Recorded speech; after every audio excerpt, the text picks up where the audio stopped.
matin, je reviendrai avec vous sur le sujet des vœux, mais cette fois-ci, je me sentirai libre de vous faire des vœux parce que je vais vous faire des vœux que Dieu, lui, a fait. Des vœux que lui, il a préparés, c'est-à-dire la réussite. Nous sommes sûrs que Dieu fera sa part. Mais ça va nous demander à nous de faire notre part pour que la chose se réussisse. D'accord? Voilà ce que je voudrais ce matin vous dire. Laissez-moi avec vous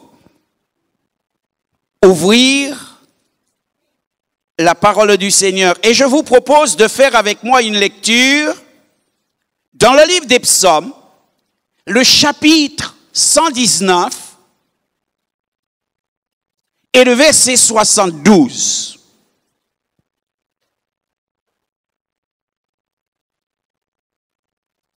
Ce psaume qui, dans le milieu de la théologie, est appelé le psaume de la parole.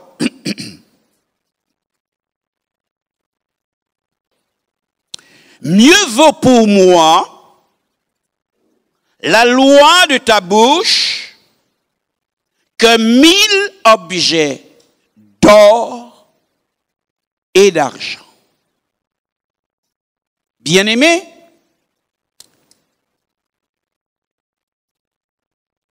au seuil de cette année 2021, alors que nous venons de vivre une année très particulière, qu'a été l'année 2020,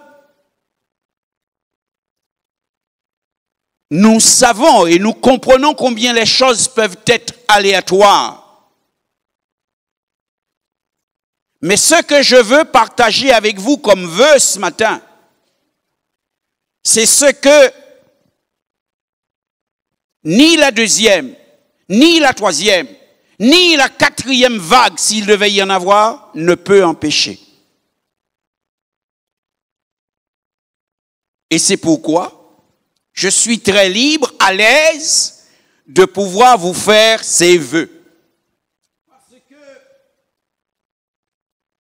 j'ai nommé ma prédication, je l'ai titrée « Un engagement à la hauteur de l'espérance ». Un engagement à la hauteur de l'espérance. Qu'est-ce que ça veut dire? Je vous invite ou je vous souhaite que vous puissiez vous engager avec Dieu et pour Dieu à la hauteur de l'espérance que Dieu nous a donnée. Et cette espérance, c'est que nous serons un jour avec lui, il revient bientôt.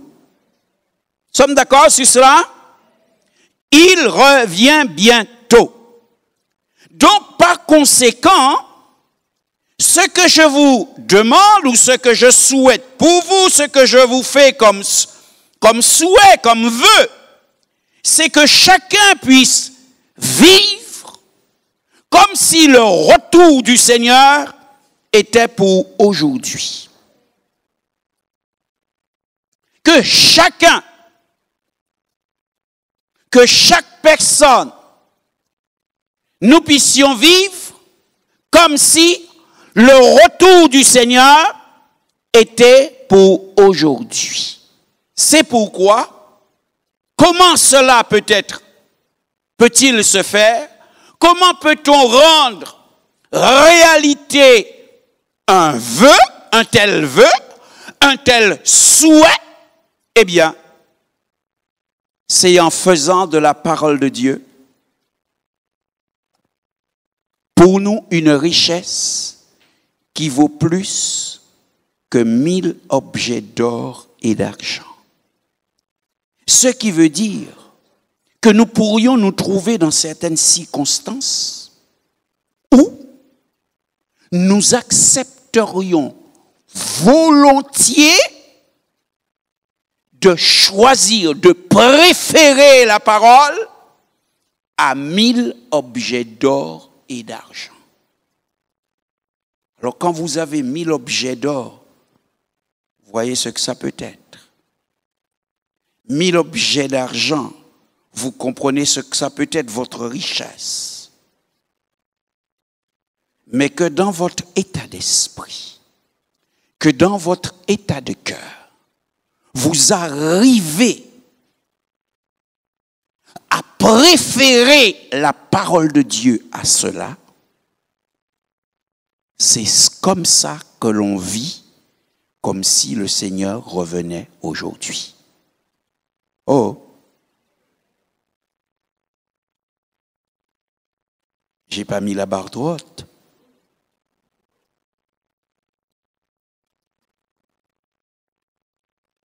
On me dirait, mais pasteur, comment peut-on y parvenir? Eh bien, on s'aperçoit, quand on lit les Écritures, que Dieu a fait un plan pour l'Église. Pour que l'Église parvienne à vivre chaque jour comme un peuple dans le domaine collectif et dans le domaine individuel comme des hommes et des femmes qui attendent réellement le Seigneur. Et c'est ce que ce matin, je vais essayer de m'appliquer à faire. Et c'est pourquoi je veux lire avec vous dans le livre des Éphésiens, le chapitre 4, et nous allons lire du verset 11 au verset 16. La Bible dit, c'est lui qui a fait don de certains hommes, c'est-à-dire Jésus a fait don de certains hommes à l'Église. Donc il a fait des cadeaux à l'Église.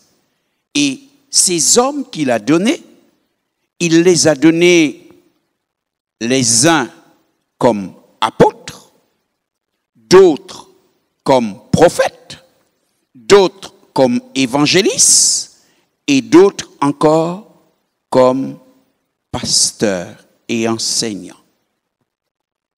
L'autre verset 12 dit,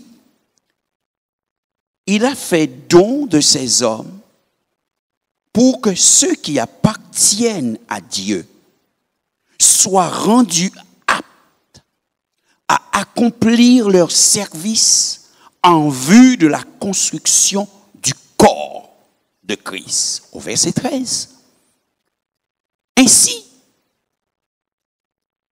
nous parviendrons tous ensemble à l'unité dans la foi et dans la connaissance du Fils de Dieu, à l'état d'adulte, à un stade où se manifeste toute la plénitude qui nous vient du Christ. Verset 14. De cette manière, nous ne serons plus de petits enfants ballottés comme des barques par les vagues et emportés ça et là par le vent de toutes sortes d'enseignements à la merci d'hommes habiles à entraîner les autres dans l'erreur. Verset 15. Au contraire, en exprimant la vérité dans l'amour, nous grandirons à tous égards vers celui qui est la tête, le Christ. C'est de lui que le corps tout entier tire sa croissance pour s'affermir dans l'amour. Sa cohésion et sa forte unité lui viennent de toute les articulations dont il est pourvu pour assurer l'activité attribuée à chacun de ses parties. Amen. C'est la Bible. J'aurais pu vous faire les vœux et simplement lire ou citer ce texte. Mais je comprends que vous avez besoin de comprendre. Alors, on va se donner les moyens de faire. La Bible dit que Dieu, Jésus-Christ, pour la construction de l'Église, c'est-à-dire pour qu'il y ait un peuple, non seulement qui vive pour lui, mais qui prépare son retour et attend son retour, il a fait ceci. Parmi les gens qu'il a sauvés, il en a pris certains et les a donnés comme dons à l'Église. Il en a fait don à l'Église. Et il lui a donné des apôtres, d'autres comme prophètes, d'autres comme évangélistes, d'autres encore comme pasteurs et enseignants, ou si vous voulez, docteurs. Il lui a donné cela.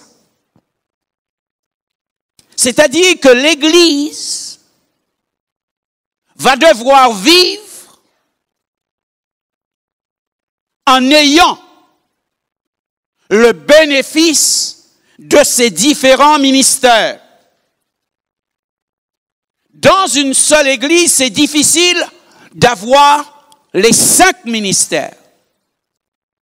Mais l'Église, dans son existence, va devoir vivre avec ses différents ministères. Dieu, lui, il a donné. Pourquoi a-t-il fait un tel don à l'Église? Pourquoi? Car à partir du moment que Dieu a fait un don, c'était la responsabilité de Dieu. Maintenant, il y va de la responsabilité de ceux qui ont reçu le don ou de ceux qui sont comme don. C'est pourquoi la Bible nous dit dans le verset suivant, il a fait don. Il a fait don de ces hommes pour que ceux qui appartiennent à Dieu, donc à l'Église, ceux qui sont sauvés, ceux qui sont baptisés. Donc, on peut parler de ce qui est collectif comme de ce qui est individuel, que ceux-ci soient rendus aptes. Ils soient rendus aptes à accomplir leur service.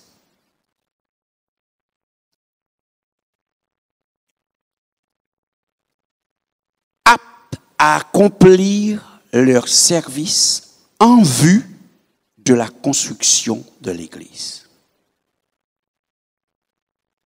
Comprenons, ici, nous avons quelque chose que nous devons comprendre.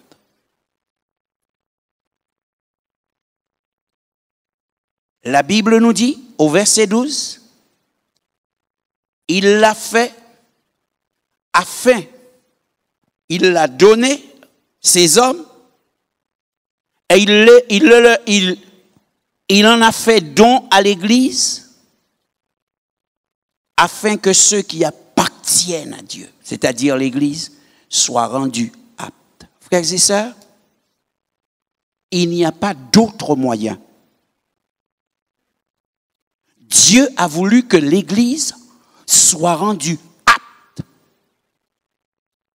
Qu'est-ce que ça peut vouloir dire, rendre apte? C'est un mot que chacun nous pouvons comprendre. Mais c'est un mot qui pourrait vouloir dire afin que ceux qui appartiennent à l'Église soient équipés. Afin que ceux qui appartiennent à l'Église reçoivent les outils qu'il faut. Alors je suis très marqué par ce texte. Parce que est-ce que Dieu a besoin des pasteurs, des apôtres, Non, et pourtant, il a décidé ce sera comme ça. Dieu aurait pu prendre n'importe lequel d'entre nous et l'équiper, lui donner les armes qu'il faut, lui donner les capacités qu'il faut, lui donner l'intelligence qu'il faut, parce que c'est ça, le rendre apte. Le rendre apte, c'est que ça veut dire aussi, il peut avoir besoin, il peut avoir des défauts, il a besoin d'être redressé. Ça peut vouloir dire qu'il est en panne. Il est en panne. Comme un moteur qui est en panne. Il faut le réparer. À quoi je fais allusion quand je dis cela? Je fais allusion à nos bien-aimés qui arrivent dans l'église, et même des fois qui vivent des années dans l'église, avec une certaine blessure du passé. Vous avez vécu avec des gens qui vous ont brimé, et vous arrivez là, vous n'avez confiance en personne. Vous avez vécu avec des gens qui vous ont cassé, vous arrivez là et vous n'avez envie de collaborer avec personne. Mais comme quand vous arrivez en étant quelqu'un que Dieu doit équiper, alors il va falloir être réparé. Oh! Bien que nous nous comprenons, il faut que vous acceptez d'être équipé afin qu'il soit rendu apte. Comment Dieu peut-il encore faire cela? C'est par l'apprentissage des principes. L'apprentissage des principes. Les choses de Dieu ne se font pas n'importe comment.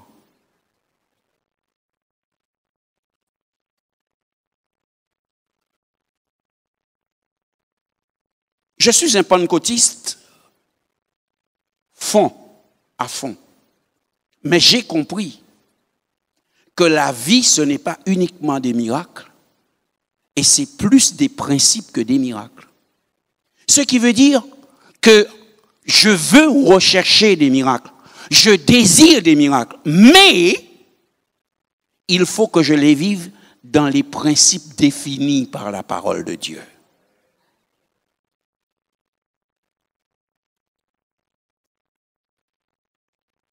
Je veux servir Dieu. Comme les frères, ils ont des talents, ils ont des connaissances, ils ont des capacités. Le frère nous faisait chanter. OK, ce sont des choses que peut-être même votre pasteur n'a pas. Vous avez des capacités, mais ces capacités-là, vous devez les exercer dans les principes. Les principes de la foi, les principes du respect, les principes de l'unité, les principes de l'humilité. C'est dans des principes. Parce que aucune des choses que nous allons recevoir ne sera plus grand que la parole de Dieu. Je suis pasteur. Dieu m'a fait la faveur d'avoir un ministère et qui est reconnu chez vous comme ailleurs. Mais ce ministère-là ne peut pas être plus grand que la parole de Dieu. Pour l'exercer, il faut que je me soumette à la parole. Comprenez ça? Ce n'est pas parce que quelquefois, on m'appelle pour enseigner d'autres pasteurs. On va me dire de venir à un congrès pour prêcher à des milliers de pasteurs. Ce n'est pas pour ça que je suis devenu si grand que la parole ne compte plus. Non, au contraire.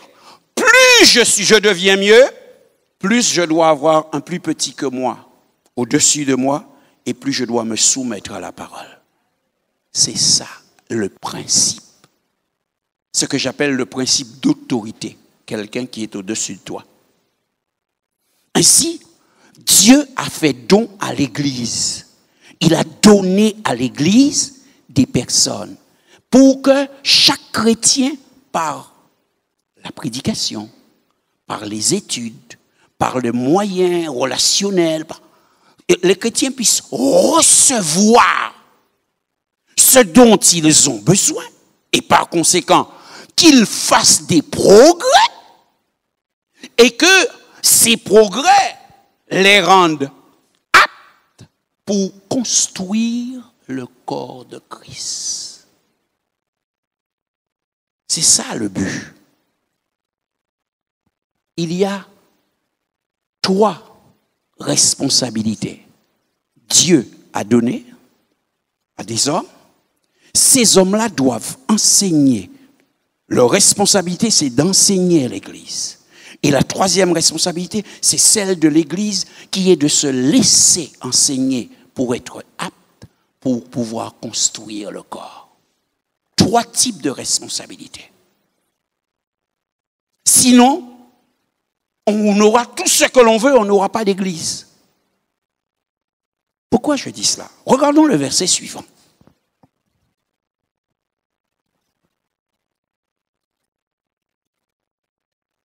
Donc, c'est fait dans le but de permettre à chacun de jouer son rôle.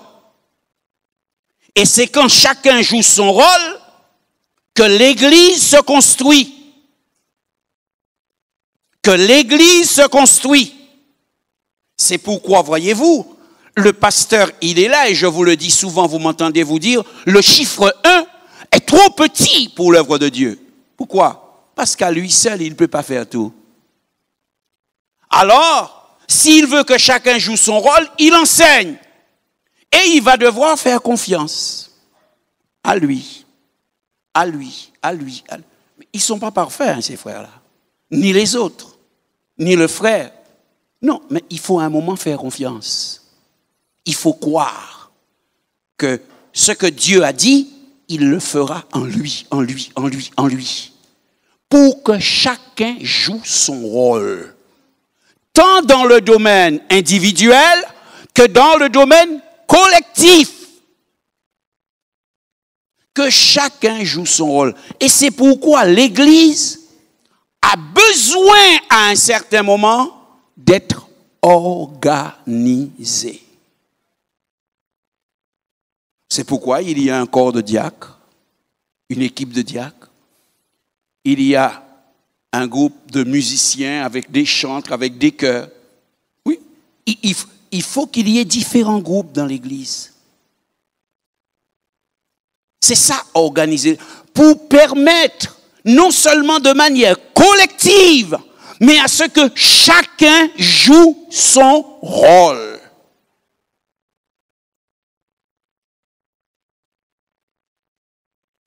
Et il faut que toi, tu sois conscient, il faut que je sois conscient. Et ça, voyez-vous, Covid ou pas Covid, et demain, je ne sais pas si ce sera le Covid-42, qu'est-ce qui viendra, mais lorsque l'Église est dans cette condition-là, alors la Covid vient, la Covid passe, mais l'Église continue à se construire. Quand vous lisez les Écritures, vous verrez, il peut arriver n'importe quoi, ça n'arrête jamais le plan de Dieu. Jamais. Israël va faire ses bêtises dans le désert. Dieu lui dit, tu vas rester 40 ans là, mais le plan de Dieu continue. L'Église va arriver, on va vouloir détruire l'Église avec la persécution d'Étienne, mais la persécution vient, mais le plan de Dieu continue. Dieu se sert de la situation pour continuer son plan. Et c'est pourquoi, frères et sœurs, je désire cela, j'appelle cela, que chacun joue son rôle. Vous avez trouvé ce que Dieu vous a demandé de faire dans l'Église? Appliquez-vous à le faire. Vous avez trouvé ce que Dieu vous a demandé de faire dans l'Église? Ne lâchez pas votre position. Ne lâchez pas votre position. D'accord? Il n'y a pas d'électrons libres dans l'Église. Poursuivons. J'ai envie de finir dans le temps qui m'est imparti. Au verset 13, il nous est dit, lorsqu'il en est ainsi, regardez bien, au verset 13, il nous est dit, quand les choses sont comme ça, ainsi nous parviendrons tous ensemble à l'unité dans la foi. C'est cela qui conduit à l'unité dans la foi.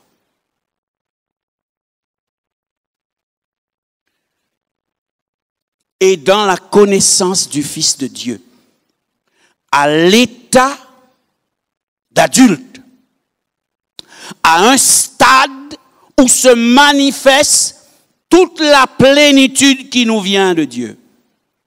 Donc, le but, ce projet,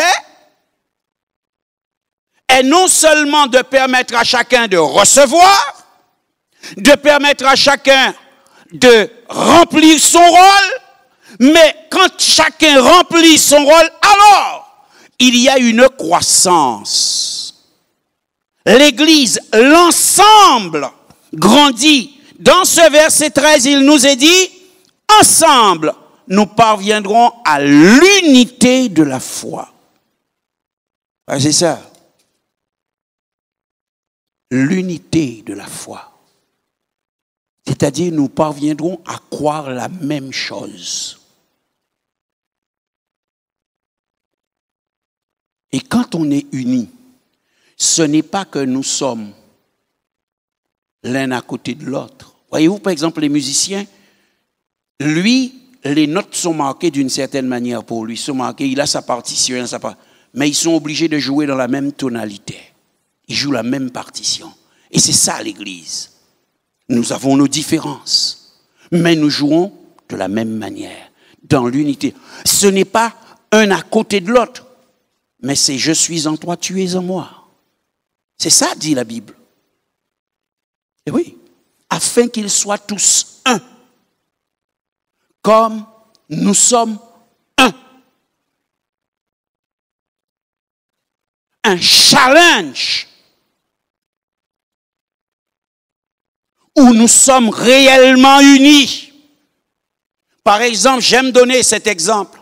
Je peux dire à mon frère, écoute, on va prier, et on va prier pour le sac. Nous pouvons décider que nous prions pour le sac. C'est un accord, mais mon cœur peut ne pas être uni au sien. Il n'y a pas d'unité. Nous avons un accord intellectuel pour prier pour le sac. Mais nous n'avons pas l'accord voulu par Dieu, l'accord qui doit exister dans le corps, l'accord qui doit exister dans l'Église, l'accord qui est l'accord que produit la parole et le Saint-Esprit. Ne nous y méprenons pas. Ce n'est pas parce que nous disons Amen que nous sommes souvent tous unis. D'ailleurs, nous ne devrions pas dire Amen lorsque nous n'avons pas le même cœur. Ainsi, la Bible nous dit, à l'unité de la foi, nous parviendrons dans la connaissance du Fils de Dieu. C'est-à-dire, mieux connaître Jésus, le connaître de mieux en mieux, de par le travail de chacun, le travail des ministères, le travail de chacun, le travail des aînés, le travail des plus forts avec les plus petits. Nous parviendrons dans la connaissance de Jésus. Écoutez ce qui est dit. Nous y parviendrons à l'état d'adulte. À un stade où se manifeste toute la plénitude qui nous vient de Dieu. Une qualité de vie, quelque chose d'extraordinaire. Si nous sommes pauvres, ce n'est pas la faute de Dieu. Au verset 14, pourquoi Dieu veut-il cette croissance dans l'Église? Pourquoi Dieu veut que nous soyons un peuple affermi? Et il nous dit, de cette manière, au verset 14, de cette manière, nous ne serons plus des petits enfants, ballottés comme des barques par les vagues, et emportés ça et là par les vents de toutes sortes d'enseignements, à la merci d'hommes habiles à entraîner les autres, à entraîner dans leur erreur. De cette manière, quand nous suivons le plan de Dieu, collectivement et individuellement, et quand chacun joue son rôle, alors, de cette manière, nous ne serons plus ballottés comme des vagues. Vous n'avez qu'à aller au bord de la mer, surtout en cette période où il y a du vent. Vous voyez les barques des pêcheurs qui sont là? Ils suivent le mouvement des flots. La Bible dit ça, non. Il faut être ferme. Il faut être ferme. Ne pas être ballotté ça et là par l'enseignement des gens qui sont habiles à vous dire Dieu m'a dit, Dieu a dit, Dieu a... Non, quand nous faisons comme Dieu veut, il y aura toujours des gens qui diront Dieu a dit. Mais tu seras tellement affermi que tu ne prêteras plus d'importance à ça. Ça n'aura plus d'influence sur toi. Parce que la fin des temps sera marquée par cela. Au point que la Bible nous dit, certains abandonneront la foi pour s'attacher à diverses doctrines.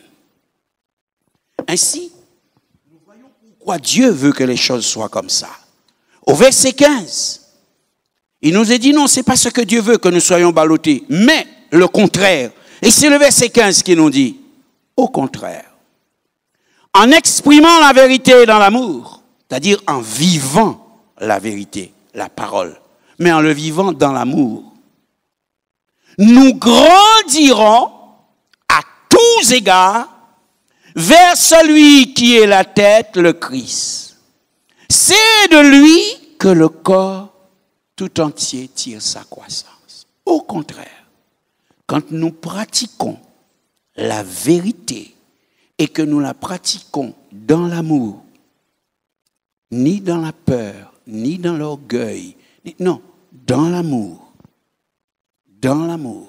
alors nous grandissons. Les choses de Dieu ne sont pas difficiles. Vous ne pourrez pas expliquer le texte comme moi, peut-être, mais vous pouvez le vivre comme moi je le vis. Parce que les choses de Dieu ne sont pas difficiles.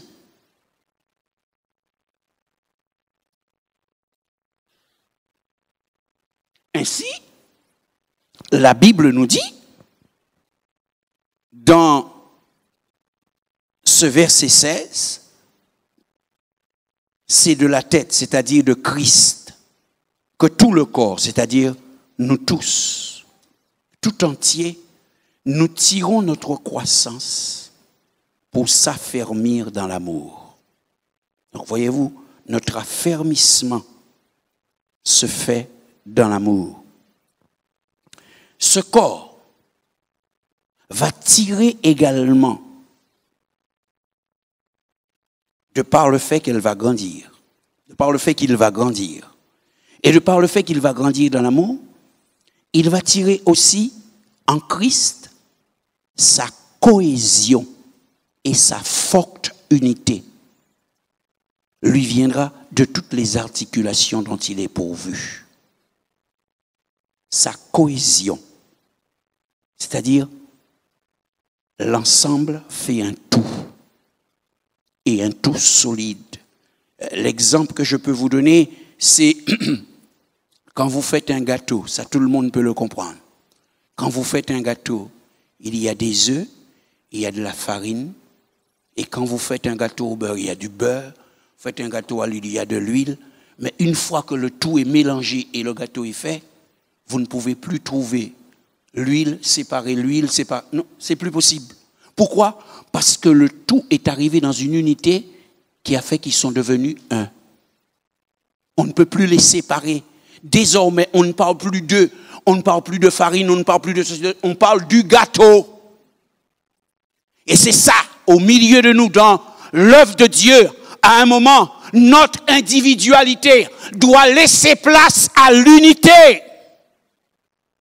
Je reste toujours, je resterai, je suis né et je mourrai tagliamento Fred. Mais lorsque je suis dans l'église, je suis un membre uni aux autres. Et comme je vis dans l'église 24 sur 24, alors 24 sur 24, nous sommes unis. Pour qu'il y ait ces murs ici, il a fallu du ciment, du gravier, du fer et de l'eau. Maintenant, quand je regarde, je vois qu'un mur. Où est l'eau? Où est le ciment? Où sont les graviers? Où est le sable? C'est pourtant là. Mais c'est tellement homogène que l'un s'est fondu dans l'autre et on ne peut plus les séparer si on ne casse pas. Si vous voulez retrouver le sable, il faut aller casser et encore. Si vous voulez retrouver le ciment, il faut... Donc, c'est ça. L'unité de l'Église devrait être, ça devrait nous dire que pour que nous puissions retrouver notre individualité, que je sois monsieur un tel, il faut que je casse l'Église. Est-ce que j'ai le doigt? L'unité. Est-ce que je me fais comprendre?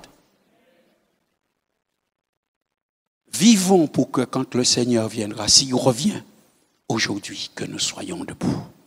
Vous n'aurez peut-être pas le temps de mettre cela en pratique, mais ce sera dans votre cœur. Ce sera dans votre esprit. Ce sera l'engagement de votre âme. C'est pourquoi je vais vous dire, la cohésion, c'est quelque chose d'extraordinaire. Je termine ce matin en disant, pour assurer l'activité attribuée à chacun de ces parties, l'unité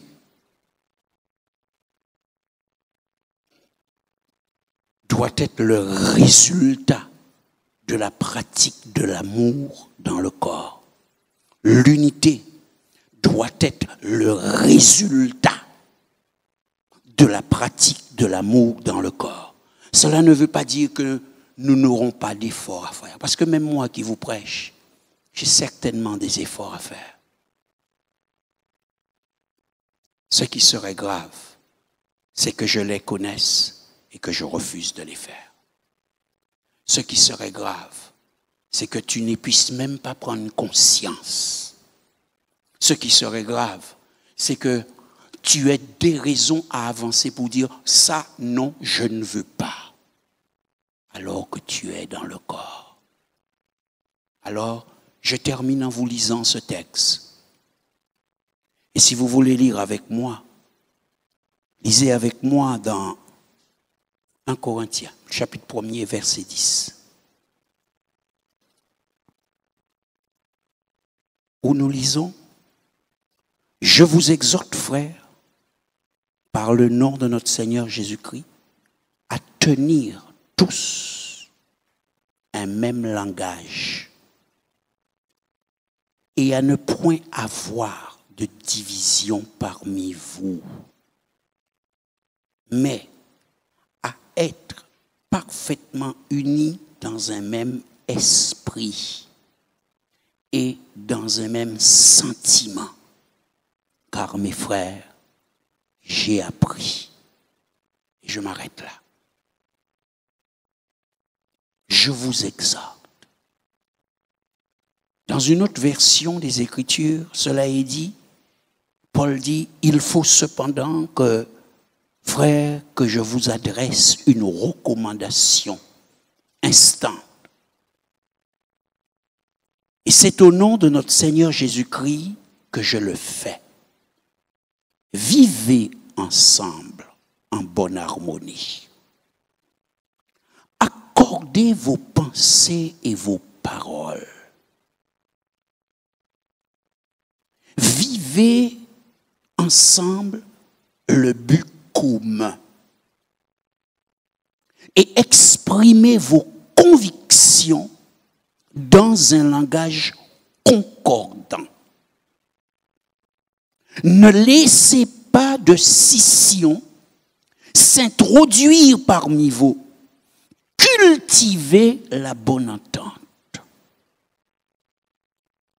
Cherchez ce qui vous rapproche.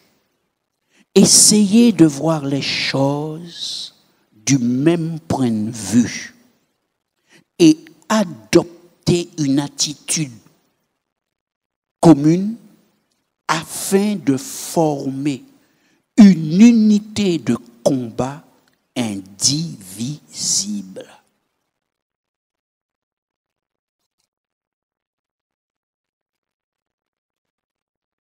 Cette unité à laquelle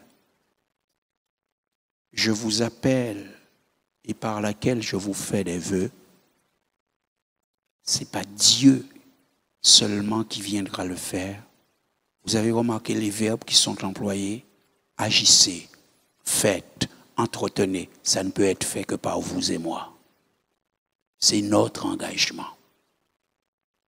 Ce qui aurait pu empêcher que cela se fasse, c'est qu'il manquerait l'essentiel. Or, cet essentiel, Dieu nous l'a donné. Un même salut, une même foi, un même esprit. Alors maintenant, c'est à nous de le faire. Je vous lance le défi. Je vous lance le défi. Ce sont mes vœux pour vous. Que vous puissiez chaque jour de l'année vivre à rendre cela possible. Et si vous pensez ne pas pouvoir vous en souvenir, je vous donnerai mes notes. Je ne fais pas ça d'habitude, mais je les tiens à votre disposition. Que Dieu vous bénisse. Parce que je suis très sérieux. J'ai toujours été sérieux dans la prédication. Maintenant, ce matin, j'ai mis le degré un petit peu plus haut. Que Dieu vous bénisse. Rendons grâce à notre Dieu.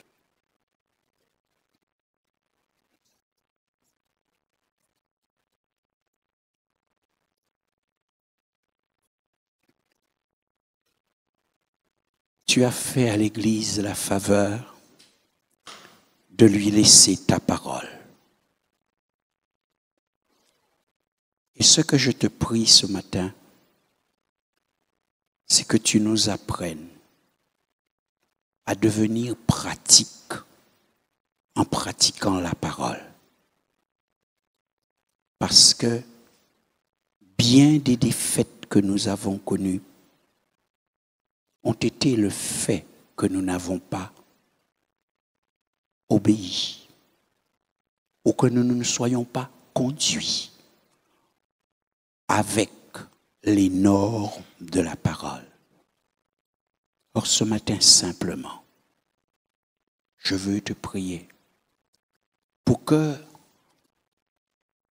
nous puissions porter en nous le désir de croître, de devenir meilleurs, mais pas seulement comme un vœu que la prière accomplirait, mais comme une prise de conscience dans laquelle nous nous engagerions pour pratiquer ta parole. Merci Seigneur, mets cette décision dans chacun cœur ce matin et conduis ce peuple.